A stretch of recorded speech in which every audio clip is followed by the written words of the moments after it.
Même si on peut un confinement,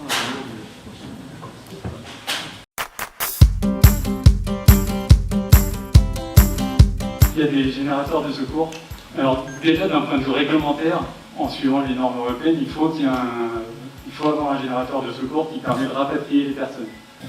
En plus des groupes de secours qui sont réglementaires obligatoires, on a prévu des groupes de puissance pour suppléer en cas de délestage, de problème de la gyrama tout simplement, pour que le TGIF marche à la vitesse nominale. C'est-à-dire que ces groupes sont prévus pour faire fonctionner les cabines à la même vitesse que ces gyrama produit l'énergie.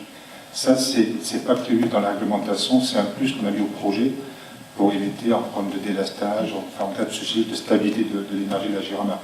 Il faut penser que quand on avait travaillé sur ce projet, ça remonte il y a plusieurs années, et normalement, le temps de la construction doit être concomitante avec les grands barrages. Bon, il y a un décalage, mais néanmoins, c'est pour ce faire qu'on a mis ces groupes de puissance. Et en plus des groupes de puissance, comme l'a dit la personne de Poma, c'est que au niveau de la réglementation, il y a des groupes de rapatriement qui, eux, font juste ramener les cabines pour que les personnes puissent descendre. Voilà. Donc, c'est-à-dire qu'il y a une double sécurité sur ce système-là. Amin'ny fitopolo le zana teo dia ao anatin'ny fampiresana koa tsika zao mijery teneniko teo hoe atao anatin'ny fiainatra ny ara-teknika hoe misy tokony mbola mivaly ny fijiriana akisaka ave lopilanareo fa averitra mandeha mamaly amin'ny fiampitara teknika hoe mikisaka mandroso miembotra fa tsy mikisaka ka visy avana tsy mety zay anatin'io. Ny ataontsika teto amin'ny Saint-Michel dia fijiriana satria misy projet de pylône diamètre miala andeha tamboho. Dia avetsika nijery koa hoe araka andrasana teo ina moa ny zavatra mety sy tsy mety amin'ny tracé io. Raha fixe le tracé dia mampitohy gara anankiroa. Fa tsy afaka mivilavila mihitsy tokony apetraka ao le fanontaniana eto amin'ny Poma hoe azo atao hoe manakisaka pile à droite na gauche andeha pylône. Vao valiny ianareo hoe mahitsy no gara anankiroa. Dia mety afaka miembotra na mandroso.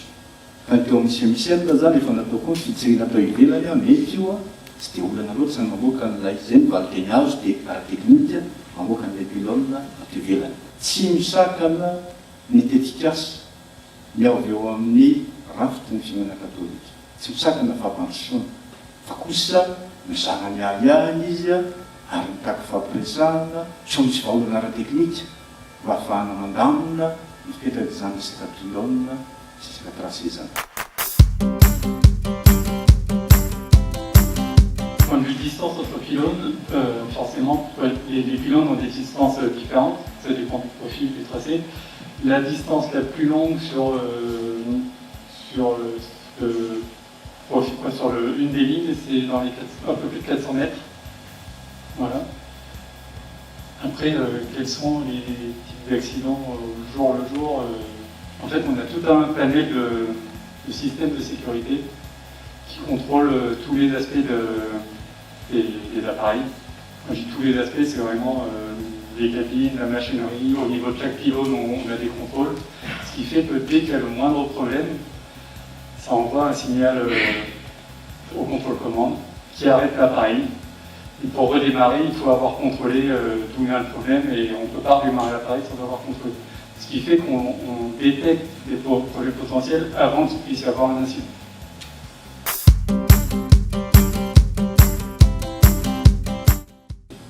Zay milaza hoe tsy afaka misafidy tsika izy fa ny olona rehetrarehetra. Na ny olona mampiasa tanjona anankiray simple aloha na hoe zara dia rehefatsika dia ny olona ampiena ny tomobile zay mandeha voatery. Averitra mandeha teny voatery mandeha ny anarabe satria tsy maintsy miasa no ny lafiny rehetrarehetra dia mitondra tomobile. Ka tanjona ao anatin'io dia ahena farafahakeliny zany 2,000 isy ka 4,000 ny tomobile miala raha teraviry na ETPC. Aveo mety olo-tsotra. Rehefa tsy mitondra izy zany dia mampiasa an'io. Mety olona mandeha bus. Mety bus mety olo-tsotra ny mena ao anatin'izay. Ny mamandray azy zany dia sokajiny olona andeha hiasa. Firy ny olona mivizivizy Antananarivo. 700 000 études 2004. Fito hetsy. Amin'ireo fito hetsy ireo dia 700 mandeha tongotra. Fanadihadiana nataon'ny supplémentaire de la ville 2004. Raha amin'ny 2021 tsika zany efa ambany be zany isy zany. Aveo ireo mandeha 1 500 000 amin'ny Antananarivo renivohitra, 1 750 000 amin'ny Antananarivo manodidina. fa amin'ireo 3 750 reo 2 millions mivoaka sy miditra ny centre-ville isan'andro. Ny mbakatseo amin'izany zay efa tsalina kely mihoatra amin'ilay 2 millions. Amin'ny 700 000 reo voalaza fa ny fitopolo isan-jaton'ireo mandeha tongotra amin'ny enimpolo isan-jato. Raha ataony kajy zany hoe telopolo isan-jaton'ireo mandray taxi be sy mandray fiaran'olo tsotra dia raha 10% ny 700 000 70 fois 3 misy 210 000 olona zany mampiasa fiara na bus eto Antananarivo na Bellamoto.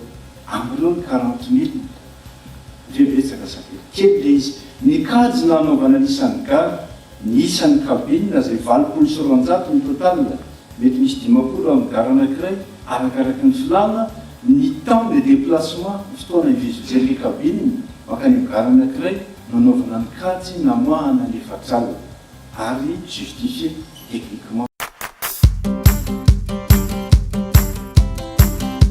Antananarivo zany raha mbola hiasa au sol tsika, na izy zany mieritreritra manam-pahaizana ka mbola mieritreritra hiasa au sol tsika rehefa 7 millions sika 2035 dia ataovy daholo ny manam-pahaizana rehetrarehetra. Hanao tunnel firy tsika, olo sokafo andreo, hanao métro tsika tsy possible zany, dia hanokatra flyover firy tsika, isao fotsiny blocagenao isaky ny Carrefour.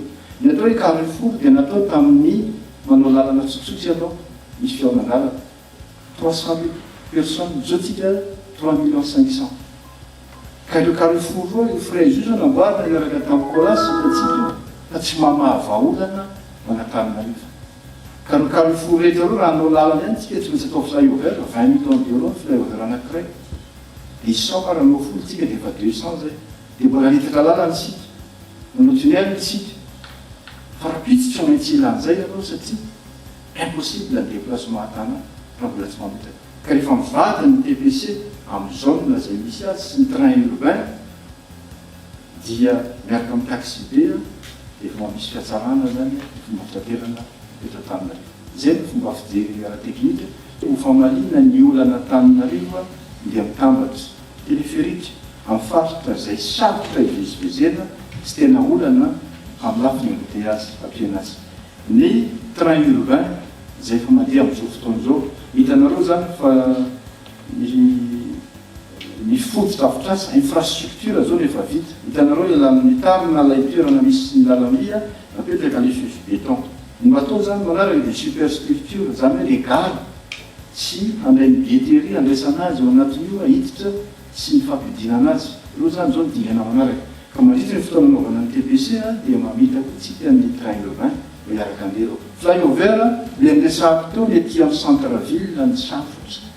Fa ny flyover eo Anosy-Zato dia fanomboka amin'izao fotoana izao. Ny pont eo amin'ny Makia araka izany misy ny TP dia fanomboka. Ka mifaritra Atsimondrano zay tena manahirana dia voatazony ireny zavatra fandraisan'ny filopenena reny. Ary fanomboka koa zany zay zao ilay voie rapide. Resantsika izay ampitohy amin'ny Makia makany Mertsiatosy any amin'ny Tanimasoandro zay ifameno amin'ny lalana RN amin'izao fotoana izao. Zany hoe tsy mijanona reo tetikasa reo ampitadiavana vaholana ao Antananarivo. Rehefa feno ireo dia tsika efa hiatsara ny fomba fivezivezena eto Antananarivo.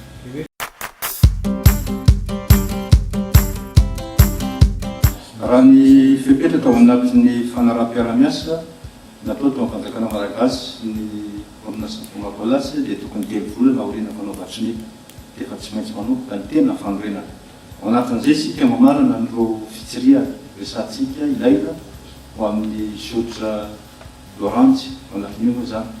Dia raha ny vinavina zany zao tsika ny mois de mars zany, ny mars zany efa tokony manomboka construction ny gare amin'izao fotoana izao.